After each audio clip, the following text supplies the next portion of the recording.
Good morning, and another transmission. Oh, isn't it pretty here? There's our community hall. What have we got down there? There's the church.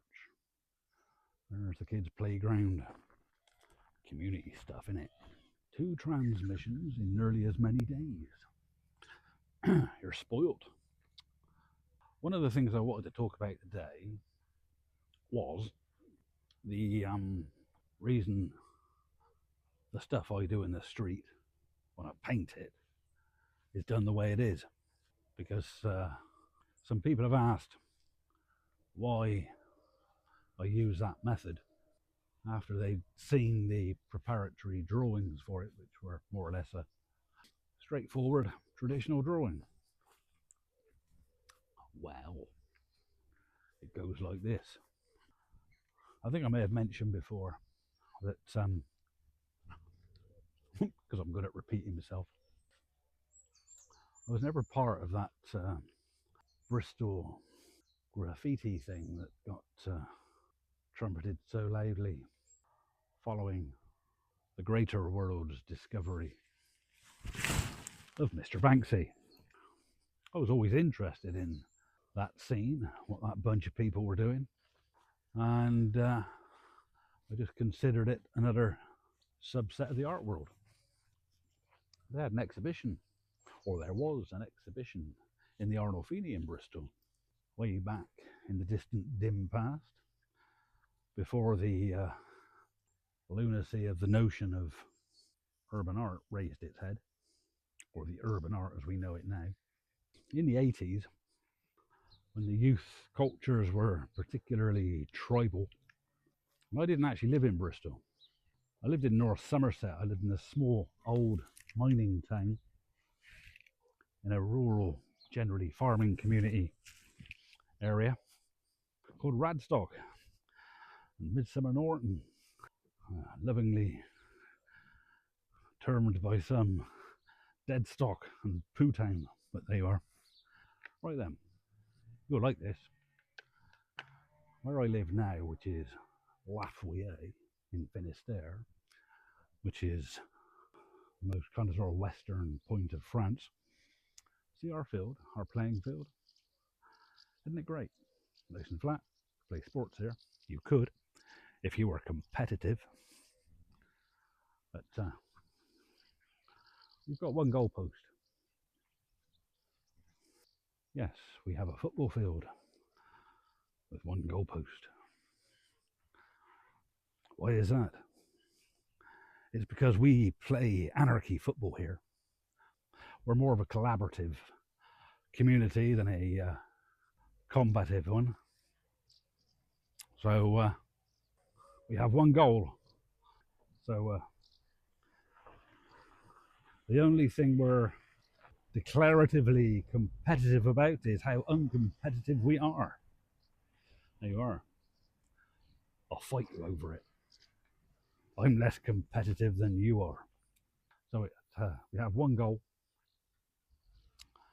and the goal is cooperation. So you have 2 teams, and they both play to score and defend the one goal, which lends itself to cooperation.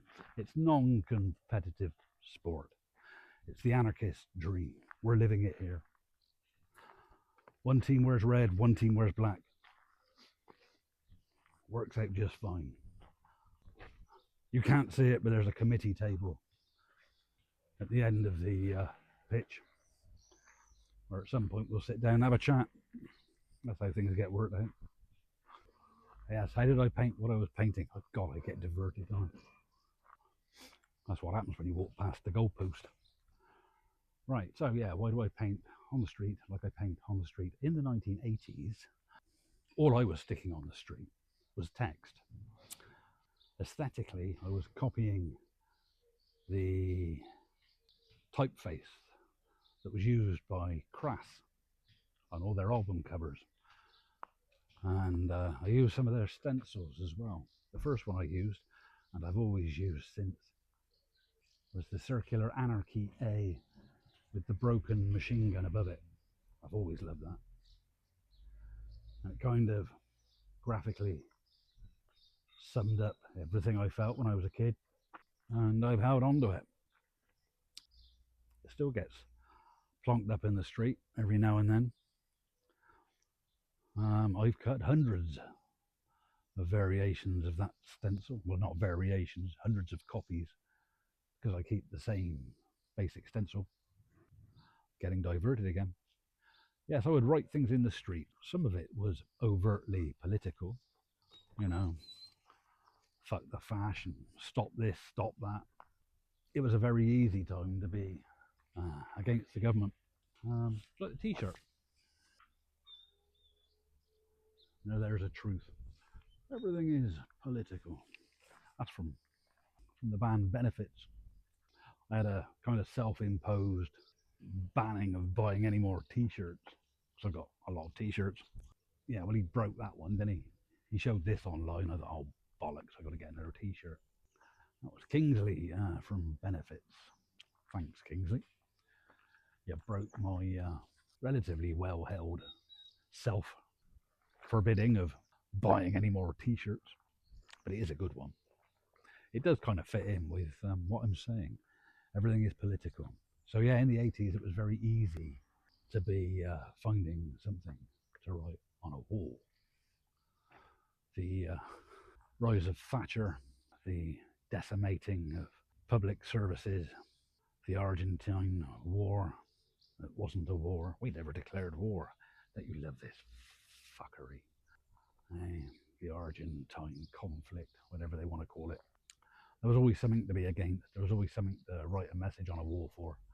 Occasionally it would be a paste up.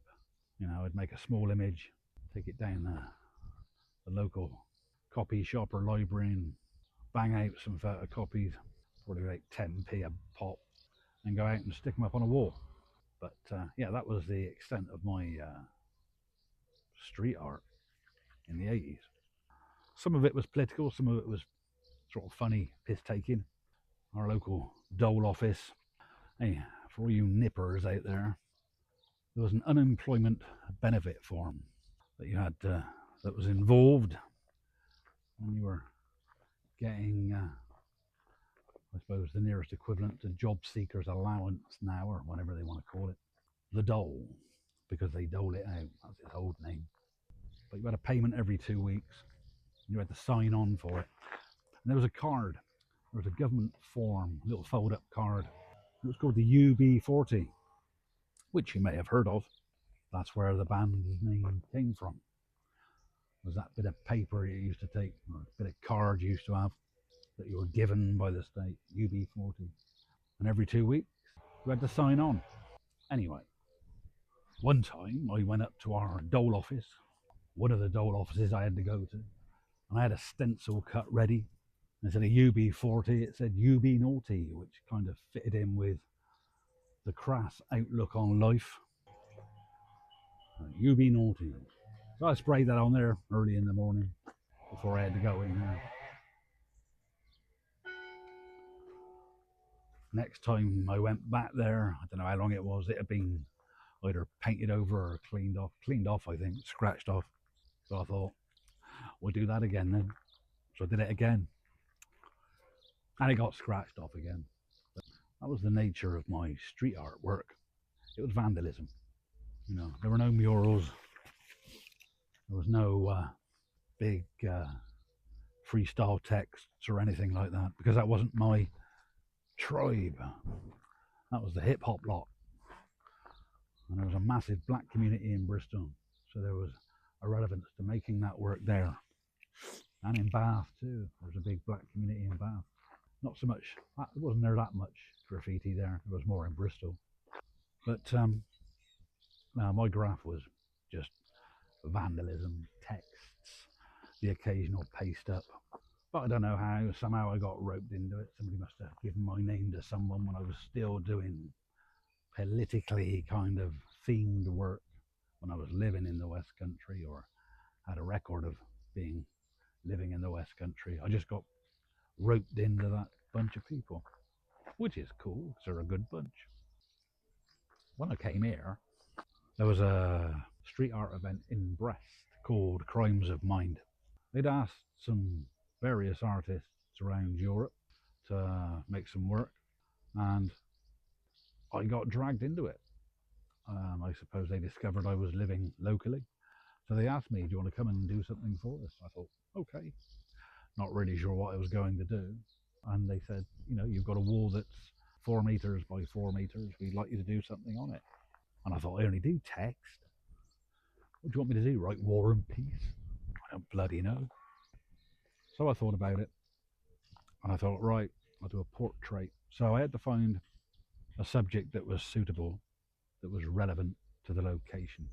So I did some research and I discovered a poet who was active in the early middle part of the last century, Armand Robin. And when I looked into him, he was perfect. He was an anarchist, pacifist poet, born in Brest. But just by coincidence, I also discovered that he was one of the major translators of English into French of Shakespeare. So that was cool as well. So I thought, I'm going to do this portrait. How do I do a portrait? I don't know. I've never done a mural before. And the only way I could think of doing it was making it graphic as opposed to kind of photographically representational. So I thought I'll build it up with text stencils. And that way it's got a connection with what I used to do. And also if I'm using text stencils, I can add some of his text in it as well. So a quotation from the man as well. So that's why I did it. So, Jesus Christ, I take fucking long getting around to the bloody point. So that's the reason why this looks like it does. The image is made up of text stencils, okay? And it takes a long time, but it is quite fun and entertaining. You know what we're all like. I don't think anybody else is doing it. So that's my style on the street, as they say. It's words. Which is another reason why this piece is called The Words on the Street. Which also makes reference to these people, the Pillowairs, the rag and bone people from this village, a major industry. And that was their language, Breton. That was their cry. So, words, language. These are the words of another traveller who came here in the 18th century and said something positive about the industriousness and the nature of the people. So, that's why that looks like that. I might come back to it. I might not. That might have to do. In case that's all I decide to do from this transmission. Sunny day. Look after yourself. Look after those around you, and au revoir. Canavo. Ta-ta for now.